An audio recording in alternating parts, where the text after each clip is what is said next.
Stopping the robot lady makes my screen go small. Okay, so Bite Me. This is a talk about the medical history associated with Bram Stoker's novel Dracula. And I want to start off just with a couple of content warnings about this talk. Uh, we are talking about medical history. Medical history tends not to be very nice. And we are certainly going to have some stories which are quite unpleasant and a bit upsetting. So please be warned about that, particularly in relation to mental illness. Obviously, I'm not going into the story of Dracula, but I'm sure everyone here will be aware that there is a character in Asylum, and we are going to be talking a bit about Asylum history and some of the things that went on there, including using some of the language from the time, which wouldn't be considered acceptable today. So again, just be aware of that. So I'm aware that's a couple of very, very serious content warnings for tonight. Uh, this is also talk about Dracula, so there will be blood. And also, a few people will probably not be happy that when talking about this great, great, great novel, I'm actually going to be starting off by talking about something which is considerably less great. Sean Hudson's Erebus. Now, this is a book that I think I read when I was about 10 or 11. So this is about 35 years ago now. I have no idea why I read this book. I think it was one of those things my dad was reading and I happened to pick up. But it was so long ago, I have absolutely no recollection whatsoever of any of the plot whatsoever. But the reason I'm bringing it up tonight is because a couple of things about this book stuck with me. First of all, is the title, Erebus, and the fact that this is referring to the underworld. This was where I first came across this concept. And of course, Erebus was the name of one of the ships on the Franklin expedition. And on the Franklin expedition, uh, one of the assistant surgeons was a man called Harry Goodsir.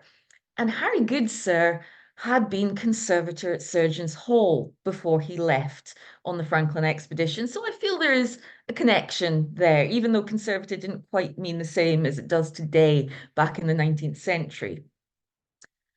But the other thing that I came across in this novel was a medical explanation for what vampirism was. So I think you could say that this novel that I read 35 years ago, this was the genesis for this talk tonight. But moving on to a better book, Bram Stoker's Dracula. That's what we're here for. Written by Abraham Bram Stoker, who was born in 1847. And he became involved in the theatre. He was an assistant to Henry Irving, no relation. And Dracula was published in 1897. But one of the things is that while Stoker had gone into a theatrical career, he came from a family with a very, very medical bent. He was one of seven children, and three of his brothers ended up in the medical profession. I've just summarized some of their achievements here. I think it's particularly interesting that his eldest brother, Sir William Thornley Stoker, who was usually known as Thornley, you can see that he was visiting surgeon to Swift's Hospital for Lunatics, and I think that's quite important. But I just want to start by talking about what was going on in the medical world at this point, because the 19th century had been quite a time of change in medicine. I mean, if we go back, Dracula was published in 1897, so right at the end of the century. If we go back to the beginning, it was a really different world. There was no anesthesia. So if you had to have surgery, you were aware of it. If you were lucky, you might get some opiates. If you were really lucky, maybe just a bit of brandy, something like that. But largely what you were relying on was being held down by some strong men. There was also no antisepsis, no knowledge of germ theory. So that means that if you did have surgery, infection was very, very likely to result because, they didn't clean their hands. They didn't clean their instruments. It was actually a mark of pride for surgeons to have the blood spatters across the apron that they were wearing over their street clothes while they were doing the surgery. And I just want to give you a small flavor of what that's like by a case that you can see at Surgeons Hall. The case of Robert Penman. We've got both a painting and a cast of his face pre-surgery in the museum. And you can see that he had this very, very large tumor on his face. It's pushing his tongue out of his mouth. This is obviously not very pleasant for him. He goes to see his doctor. He has a couple of teeth removed, but the tumor keeps growing. And he's referred to a number of surgeons who won't treat him. And eventually he meets James Syme. And Syme agrees to try and remove this tumor. Now, the operation takes 22 minutes. And this is the 1820s. So remember, as I said, there's no anesthesia. All that Robert Penman has is that he is sat upright in a chair, and he's upright because otherwise he's likely to choke on his own blood while the surgery is going on. And he has a couple of men holding him. The operation takes 22 minutes with him being sat like that, and he's going to be aware of it all. And a surgery taking that long, that's an open invitation for those bacteria that they don't understand yet to get in and cause potentially fatal sepsis. And that frequently happened in the 19th century. That doesn't happen to Robert Penman. He's very, very, very lucky. And Syme was known to be quite a fastidious gentleman in his personal habits, which probably helped with that.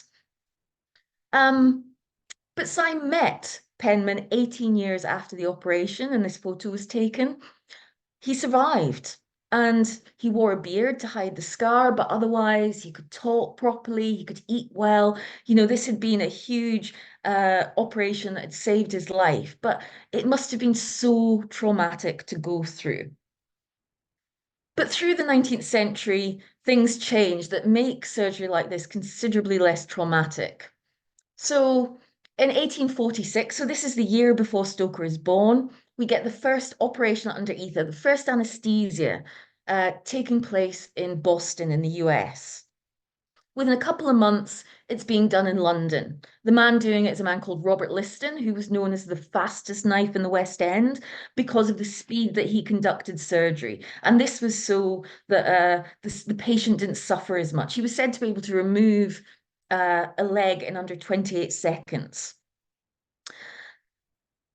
A couple of months after that, James Young Simpson tries it to relieve pain during labor.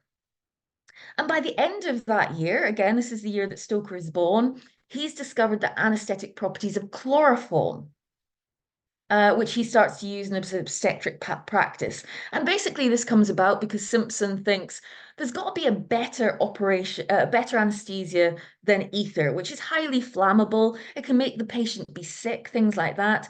So he tries various things to see if they're better anesthetics. And the way he does this, he has a couple of friends that he has around for dinner each evening. And after dinner, each day they try a different thing. They basically are huffing something different every day.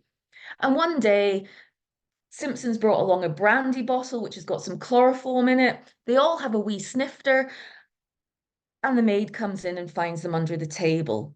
And very, very soon, that's being used to treat people for labor pain. Germ theory. People didn't understand that there were bacteria, that there were viruses that were spreading disease. And one of the things that really changes that is a man called Joseph Jackson Lister.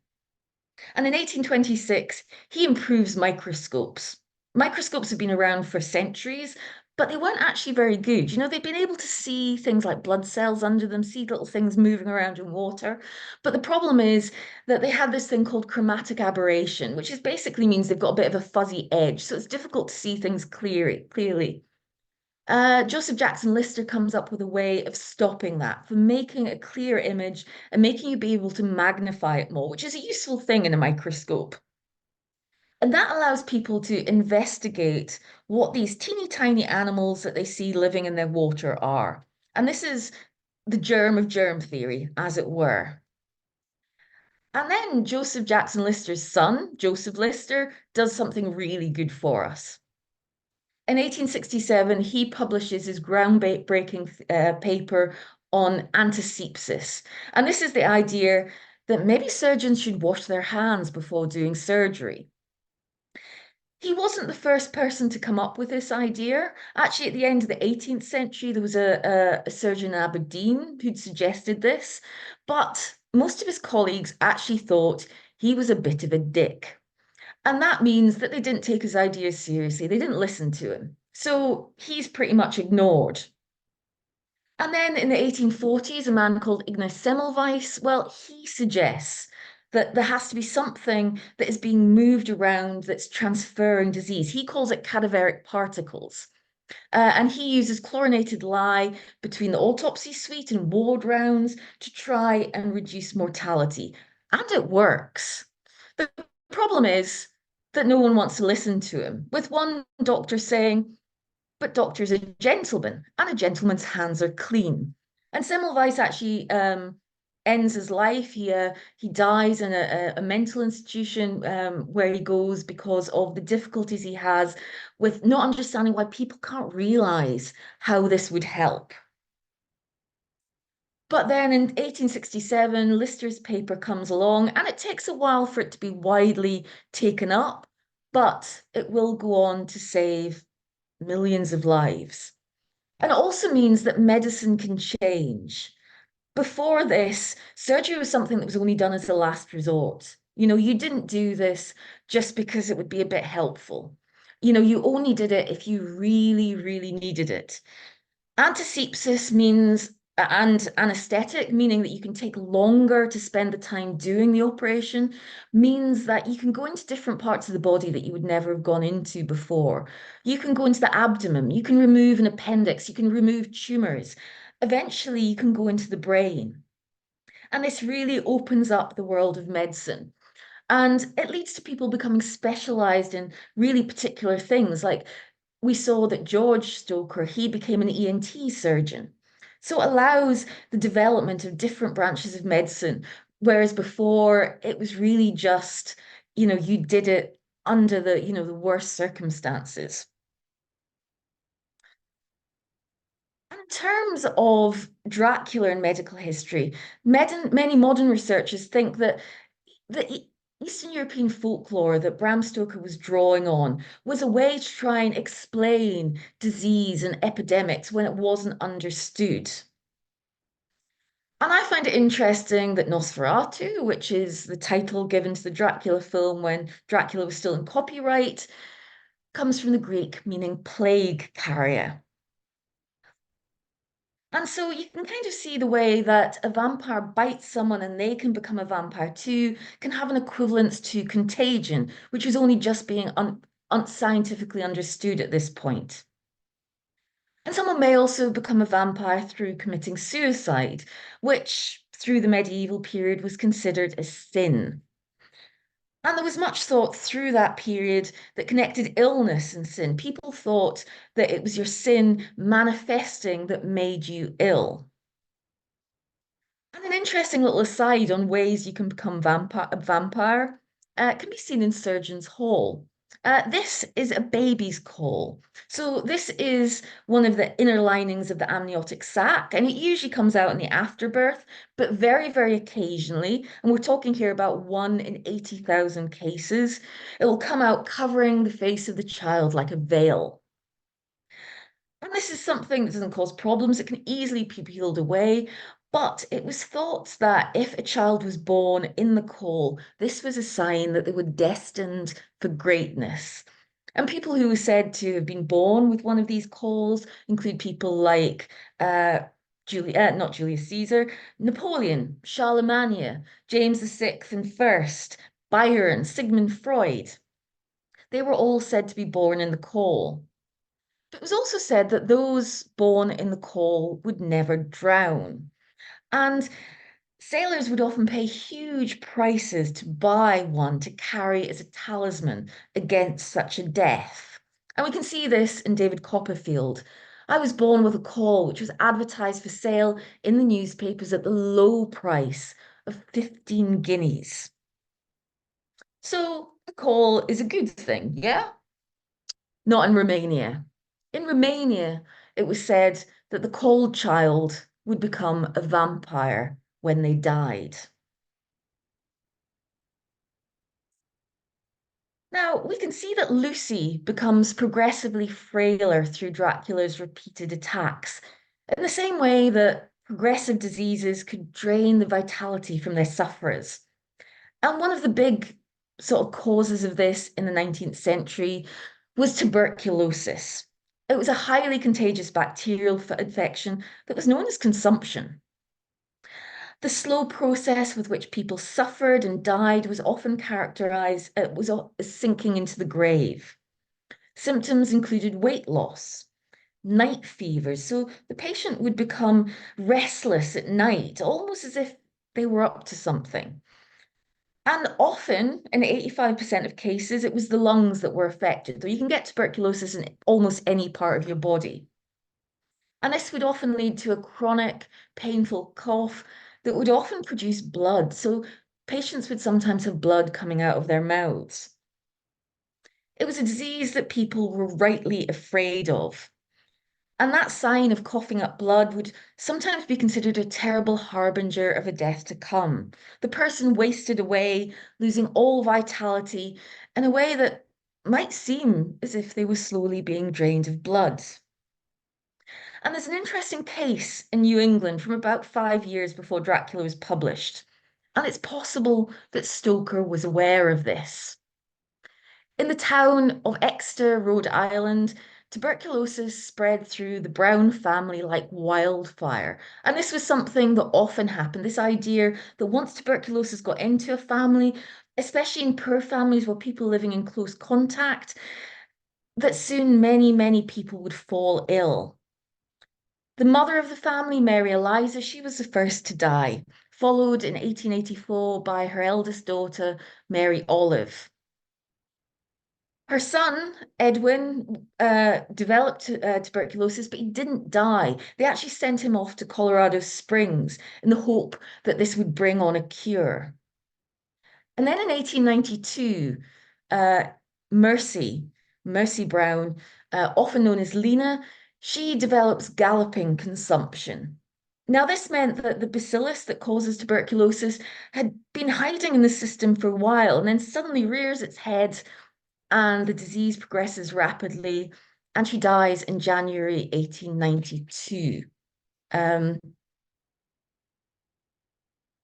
Edwin comes back for the funeral, and soon his disease has gotten worse. Now, in 1892, the true cause of tuberculosis was known. 10 years earlier in Germany, Robert Koch had identified the bacteria which causes tuberculosis using one of those newfangled microscopes that have been improved by Joseph Jackson Lister. But even though they know about this little bacillus, there's nothing they can do. A vaccine won't come along until 1921. And even though penicillin is discovered in the 1920s, the ability to use it to treat tuberculosis doesn't really begin until the Second World War. So while people can say, oh, well, this is a disease caused by that means there's no hope. So people would still ascribe to the old beliefs because that meant that they had some control. There might be something they can do.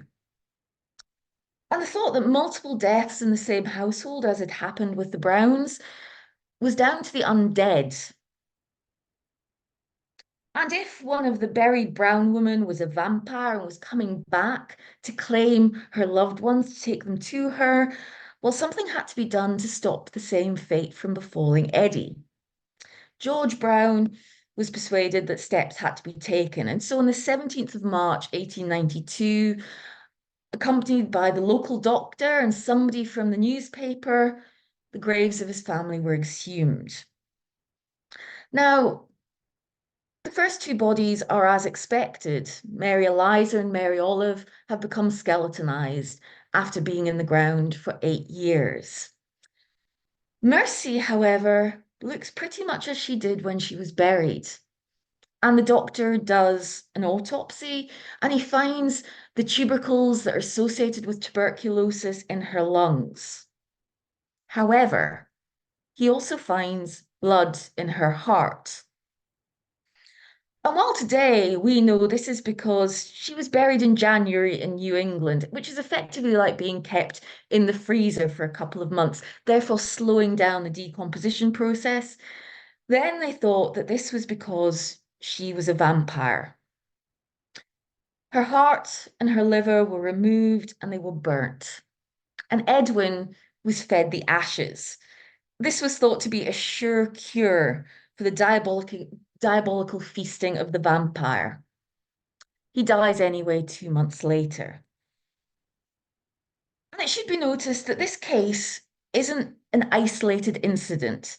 It was part of a great vampire panic that had been going on for several decades in New England. As far back as 1854, there were newspapers reporting on almost atavistic attitudes towards exhuming the dead and treating them as if they were vampires. And the exact way of treating these possible vampires varied from region to region. In some communities, Maine, parts of Massachusetts, they would simply flip the vampire over so that it was face down. Um, in Connecticut, Rhode Island, Vermont, the heart was frequently burnt and the ashes inhaled, thought that that would cure them. Though, as we've seen, Edwin was actually fed the ashes, which was actually an Eastern European folklore remedy against vampirism. And while it might seem like a backwards looking superstition, I think you can see the way that this is just responding to a fear of things that there's nothing that you can do about, that you can see it's likely to kill you, and you're trying to take some form of control. Mercy's case was fairly widely reported. Other newspapers picked up on the story outside of that local reporter who'd been there at the exhumation. One journal in Pennsylvania referred to it as a horrible superstition. And then an American anthropologist called George Stetson decides to research the cases that have been going on in New England. And this results in a paper in the American Anthropologist in January 1896. And there has been speculation that Bram Stoker read this. We don't know, and we probably will never know. When I read this paper, however, something jumped out at me, and that was that there was a quote from Thomas de Quincey. Now, Dracula, vampires, the name Quincy, in a article that was written by someone with the surname Stetson. Coincidence? I'll leave that up to you. But back to Erebus. Now, the disease that's proposed there as the vampire disease is called porphyria. And this is some of the symptoms of porphyria. It's down to a genetic mutation. It causes sensitivity to sunlight to the point where the skin can actually blister in response to UV. The skin tightens, it becomes very pale. The urine becomes red, almost as if you'd been drinking blood. It causes excess hair growth. And the symptoms of porphyria are exacerbated by sulfur, which you find in garlic. Porphyria has actually been proposed as the background for stories of werewolves as well. But these ideas have only started in the 1970s. And it seems to me that this is rare enough that, for the proliferation of versions of vampire myths around the world, it seems unlikely, in my opinion. There's also a disease called pellagra, which is a deficiency of niacin and tryptophan, vitamin B3. And this can cause, again, sensitivity to light, anemia, so low iron levels, scaly skin, and sores around the mouth, sores that might bleed and look as if you had blood around your mouth. And something that's quite interesting with this is the fact that one of the things that can cause it is a diet that's heavily dependent on maize, which is often found in poor populations. This doesn't give sufficient niacin and tryptophan in the diet. And Jonathan Harker, while he's staying at Dracula's castle, reports that he had a breakfast which had more paprika and a sort of porridge of maize flour. So that's quite interesting. Now, anemia was mentioned there, and this is something that was first coined in 1807. And we can see that it talks about a loss of color, skin swelling, habitual sweats, impossibility of walking. We get further descriptions of anemia later in the century, but they're very, very adamant that this is not what Lucy has. Mina Murray's journal says that if she was anyway anemic, she could understand it. Dr. Seward says he can't see the usual anemic signs. And Professor Van Helsing says, but the conditions of her are in no way anemic. So anemia has been considered, but she's definitely just showing a sort of pale listlessness. It's a good thing that they don't call in a man called Silas Mitchell Weir, who in 1877 was promoting his rest cure in a book called Fat and Blood and How to Make Them. And he talks about the fact that he thinks that what you need is a rest cure, accompanied by forced eating, with, all the exercise you need being provided by massage and electricity. And he says that this is particularly useful for women who are known to all physicians, uh, nervous women who are, as a rule, thin and lack blood. So, this sounds like someone who you don't want attending Lucy. But Van Helsing figures out that what's wrong is the lack of blood. He says she will die for sheer want of blood to keep the heart's action as it should be. There must be a transfusion of blood at once. So, blood transfusion. Uh, the idea that blood could be restorative is a fairly ancient one. Pliny, you know, in the first century CE, talks about how epileptic patients are in the habit of drinking blood of gladiators. And he talks about the way they apply their blood to the wound to draw forth the very life. And that statement seems to me very much like what Renfield is saying in Dracula. Through the medieval period, you would get things like blood jams being made as a form of corpse medicine for consumption. And when Pope Innocent VIII goes into a coma in 1492, his doctor prescribes for him the blood of three young boys, specifically 10-year-old boys. It didn't work. Both the Pope and the three young boys die. Um, but this has a sort of familiarity with this quote from Dracula, where it's talking about Mina being forced to drink the blood from a wound he's made in his chest. The first human blood transfusion takes place in 1667. The doctor involved is a French doctor called Jean-Baptiste Denis. And this is something that's came out of new ideas about blood circulation. Now, Denis doing this, but a lot of physicians were against the practice. And it should be said that if you look at the illustration of what he's doing, it's not human to human blood transfusion. That's a lamb. And his idea was that the lamb represented the blood of Christ, which was the purest form of blood. So this would be the ultimate restorative. Now, he transfuses blood from a lamb into humans twice. First of all, with an unnamed 15-year-old boy, and then with a butcher. And it's successful. Now, it shouldn't be successful to give human animal blood. There will be a terrible reaction, and the chances are you're going to die of it. So it seems likely that it was successful because the quantities were so damn small that it's not going to actually have any effect whatsoever. And this is probably because of the methods being used.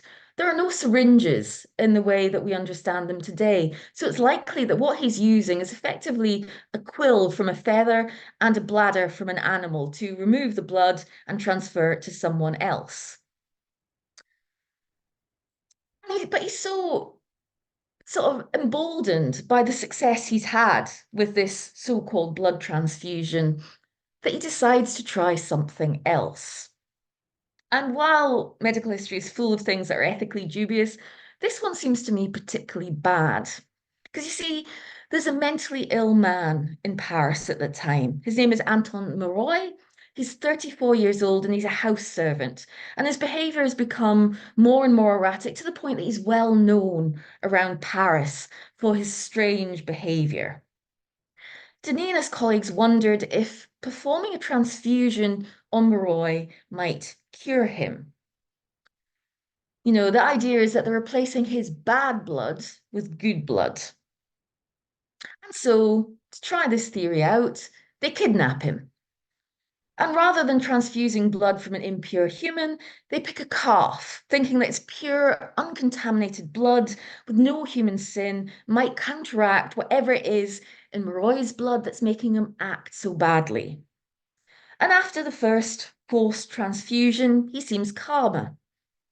So a few days later, they do it again. This time he sweats profusely. His skin is hot to the touch. This is a reaction against the foreign blood, even though it is still only a few ounces. And after that, having not felt very good, it seems he's gone on a bit of a drinking binge. And his wife actually asks Denis to do the transfusion again, hoping that calmness that came after the initial transfusion returns. And what happens is that Moroi dies. Denis is tried for murder. But then there's a twist, an unexpected twist, because they find arsenic in Moroi's house. And so they decide that no, it couldn't have been anything to do with what Denis done, that he must have been poisoned by his wife. Though it is more likely that he's been killed by being given cow's blood. And this provides enough of an excuse to squash experiments in blood transfusion for over a century. The first human to human blood transfusion takes place in the early 19th century. We don't know exactly what year it was. The results are published in 1829. Obstetrician James Blundell performs the transfusion on a woman who's had a hemorrhage after giving birth. He takes some blood from her husband and gives it to her. And then over the next few years, he tries this again on 10 different occasions. And on 5 occasions, it works. Now, 50% isn't a great success rate. And that's because success is largely down to luck. Sometimes the blood transfusion could go spectacularly wrong. And what they don't understand at this point is that there are different blood types, and you need to have compatibility for a blood transfusion between two humans to be successful. In fact, it isn't discovered until 1901 about different blood types. Initially, they're called A, B, and C, and later that's changed to A, B, and O. In the 1940s, they discover the rhesus factor, so you can be rhesus positive or rhesus negative. So that means that if you are receiving someone else's blood, it's potluck whether you're going to be okay. Lucy receives the blood from 4 men. Does that mean she has AB positive blood and can receive blood from anyone? Possibly. And Van Helsing would have to work quickly. One of the things about blood, which is usually a very good thing, is that it clots. And when Lucy was receiving her transfusions, the only thing that could be done to stop blood clotting is to defibrillate it. And basically, that means is you get a small metal egg whisk it up, and then put the resulting blood through a muslin strainer. And effectively, what you're left with at the end is just serum. So it's only going to be helpful in very limited cases anyway. But Van Helsing says that Arthur is so young and strong and of blood so pure that we need not to fibrillate it. They can put it straight in. And so this shows that Stoker is really aware of the need to stop the blood clotting, but it's just putting down the fact that it doesn't down to, a moral cause. And it's actually only in 1914 they discovered that sodium citrate will stop blood clotting. And that leads to the development of blood banks where you can store blood for later use. And the first blood bank is in St. Petersburg. if you are drinking blood, what happens to you? If you listen to me talking tonight and decide that a bit of vampirism is for you, that you're going to live on a purely blood diet henceforth. Well, the thing about blood is that it's very rich in iron.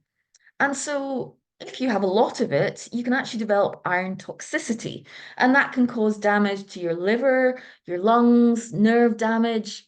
So it's probably not a good lifestyle choice. Now, Seward contacts Van Helsing with the idea that Lucy's illness isn't an illness of the body, but of the mind. And Lucy is of a certain class, so she's treated by a doctor who has traveled a considerable distance at probably considerable expense to treat her at home. Not all people who were deemed to have mental illness were so lucky. And we can see an alternative treatment in the character of Renfield, who's housed in an asylum. And Seward refers to him repeatedly as a lunatic. And lunatic comes from the Latin for moonstruck. And it usually referred to people who, at some points, were capable of being rational, but at others exhibited things that were classified as insanity.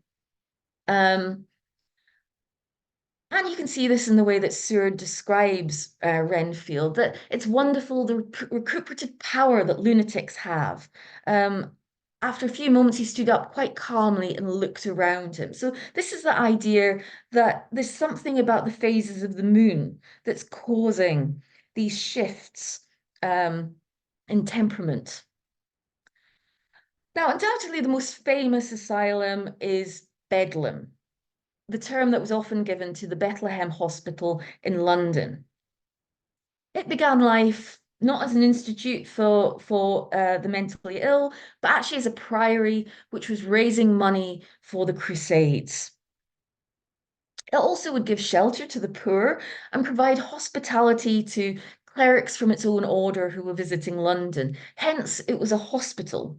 Though obviously that's a different meaning of the word as we understand it today.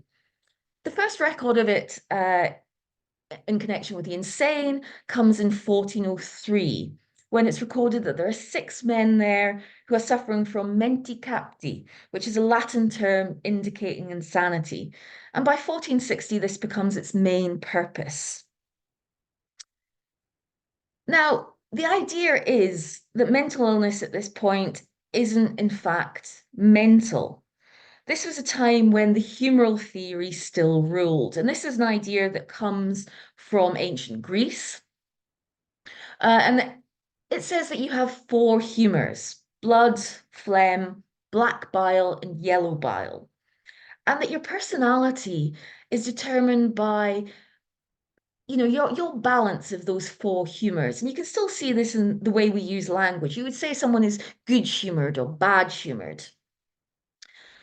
But it was believed that illness came from an imbalance of these humors, and that treating illness was simply a way of restoring that balance. Now, mental illness was associated with melancholia, which was another term for black bile. And black bile was associated with the spleen and considered to be cold and dry. Therefore, treatment could involve something that was moistening, shall we say, like sticking you in a bath for a very long time, and that made you hot. So they might apply things that would burn the skin. And then, of course, these humoral ideas become enmeshed with Christian theology.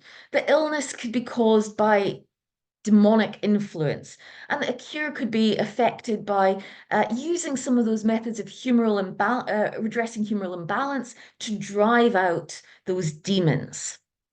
So this could be things like inducing regular bouts of vomiting or diarrhea, blistering the skin, cool baths, bleeding the patient. One particularly awful method was called rotational therapy, where they put you in a chair that was suspended from the ceiling by a rope and then twisted it around 30, 40 times and then let you swing back. And while that might seem like a childhood game, when that's been done for several hours, you're probably not going to be enjoying it very much. And Erasmus Darwin, Charles Darwin's grandfather, suggested that this be done for 2 or 3 hours at a time, 3 or 4 times a day. And it was considered an effective way of emptying the bowels, the bladder, and the stomach. And if the demon didn't flee, well, this would be done repeatedly until it did, for as long as the strength would bear it. Edinburgh had its own Bedlam. It was built in 1698, and it was actually the only psychiatric institution in Scotland until the 1790s. And the poet Robert Fergusson ended up in there. He'd had a head injury after falling down some stairs, and it left him so utterly insensible that his mother couldn't cope with him anymore. So she was forced to have him put into Bedlam. Within several weeks, because of the treatment he received there, he was dead. And he was buried at the age of 24 in an unmarked grave in Canongate Kirkyard, which you can see just behind this statue of him. And if you wander around Canongate Kirkyard today, you'll be able to see a gravestone to him. And that actually came just over 20 years after he died, and it was erected by somebody who very much admired his poetry, Rabbie Burns. So these are some of the terrible treatments that were being enacted in some of these places. But fear not, change comes. 1796, a Quaker called William Tooke opens up the retreat in the countryside near York. And he has the idea that by providing suitable, improving activities and pleasing environment, giving a nutritional diet, something that we might think of as a holistic therapy today, that this may enable recovery in those who are mentally ill. This was the so-called moral treatment. And in Edinburgh, this is taken up very enthusiastically at the Edinburgh Lunatic Asylum, which is opened, um, you know, in conjunction with the Edinburgh Bedlam.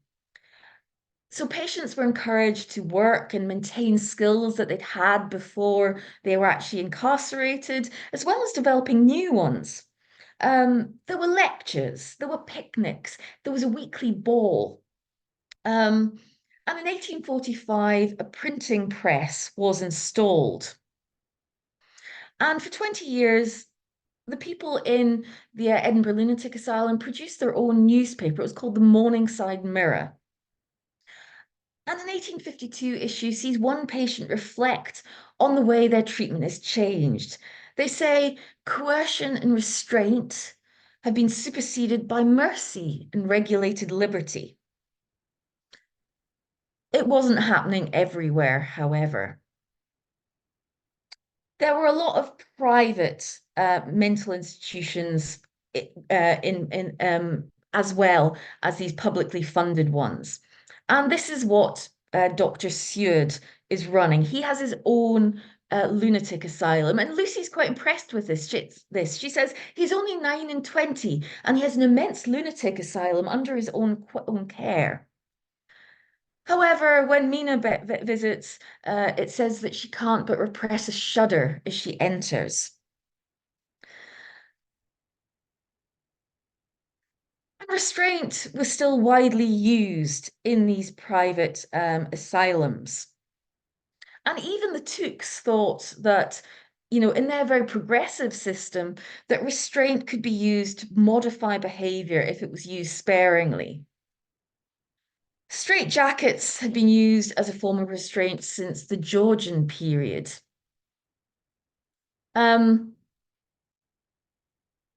But they're still being widely used through the 19th century. In the 1840s, private madhouses were increasingly criticised over their excessive use of such restraints. In 1829, in the Lincoln Mental Institution, William Scrivenger had been restrained after being put in his straight waistcoat and strapped to his bed, and he was discovered strangled the next morning. And we see from Dr. Seward's diary that at the end of the 19th century, he's still using a straight waistcoat to restrain his patients.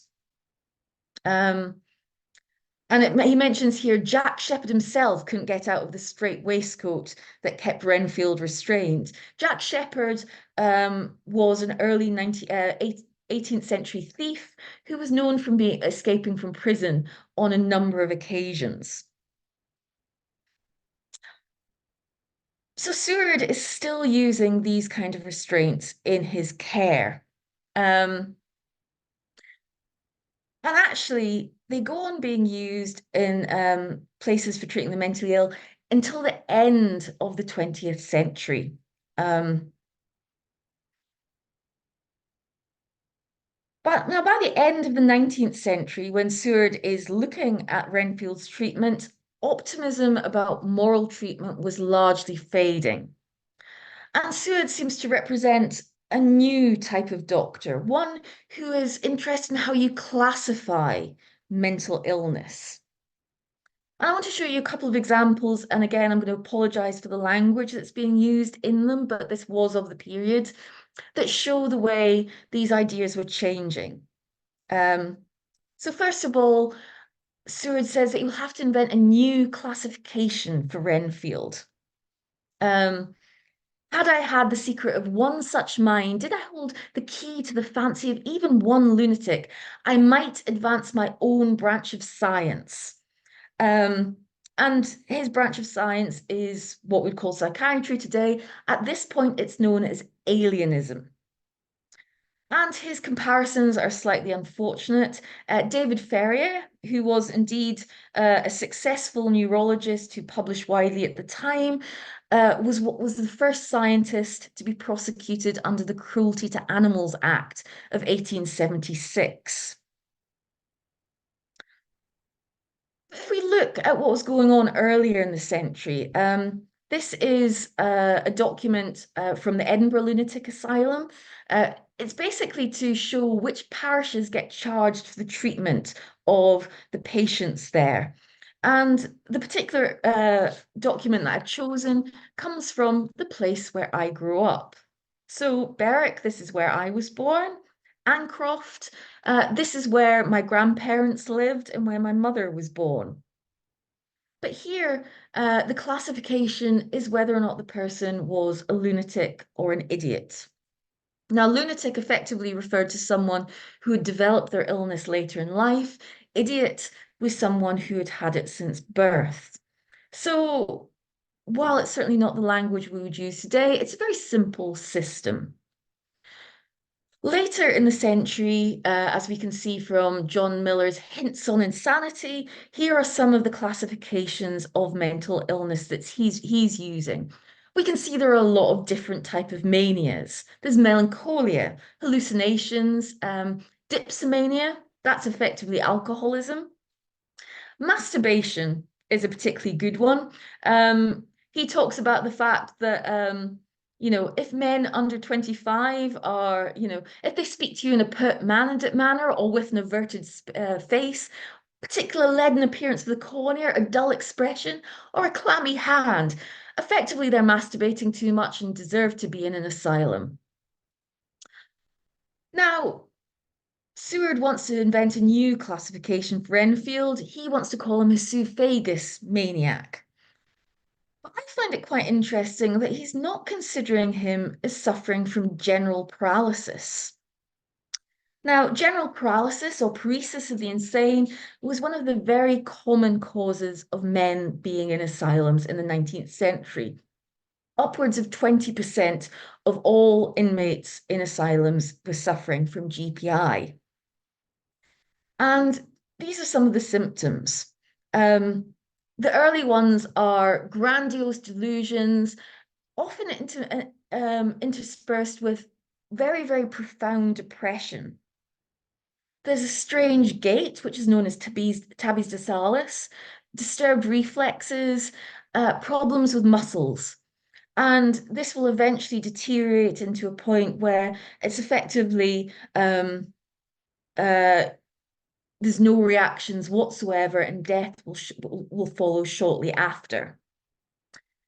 And general paralysis of the insane is what we would call now neurosyphilis. At this point, they didn't connect general paralysis of the insane with syphilis. Now, syphilis is a sexually transmitted disease. It starts off, you get a chancre, which is kind of a little sort of like blister or a sore at the point where the disease enters your body, usually the genitals, maybe the mouth or the hands. That goes away and progresses into a rash, aches and pains, cold and flu-like symptoms, sore joints, things like that. But again, things that pass fairly quickly. And then the disease goes underground. It enters a latent period. And that can last a year or two. It can last 30 or 40 years. And then it can present either as cardiovascular syphilis, which the first sign might be that you drop dead from a heart attack. You can get what are known as gumma, which are these kind of sort of growths which can destroy tissue. These were often what caused people to have no noses. Uh, or you could end up with neurosyphilis. The problem was that for a long time, no one connected, that we saw that you had, you know, on your todger after you'd done something with a woman sort of 30 years earlier with the fact that you end up in asylum. And it was only in the 1870s that the connection starts to be made. But with like a lot of things I've talked about, it's not immediately taken up. But I think if you look at Renfield, things like, when he talks about the master, this would be like the delusions of a syphilitic.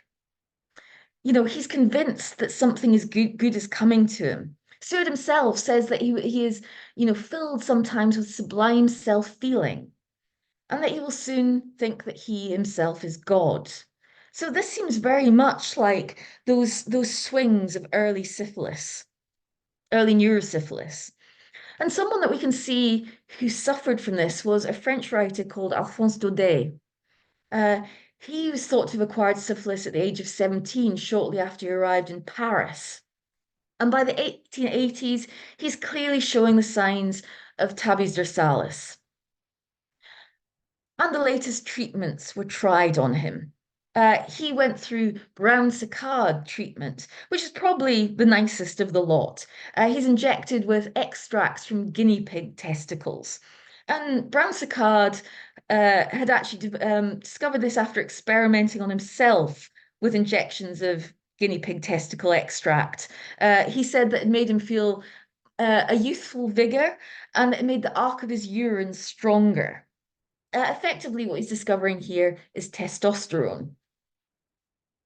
Uh, Daudet also goes through sire suspension. So this means that he's just hung up for, a period of time by one part of his body, often the jaw.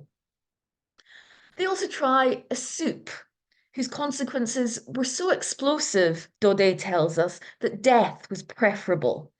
And Daudet was a writer. He writes extensively about what he's going through with neurosyphilis, and you can read that in English. Is In the Land of Pain. It was translated by Julian Barnes a few years ago. But the asylum was a terrible place. And I hope I've given you a flavor of how awful it would be to be in one of these institutions. And it's often used as a Gothic trope. It's a building that can occupy the space of a haunted house or a haunted castle. It's a place of nightmare. If the monster is essential to the Gothic, I think that the asylum itself can occupy the position of the monstrous as much as Dracula does. And I realize that this is quite a downer, so I want to end on some modern science.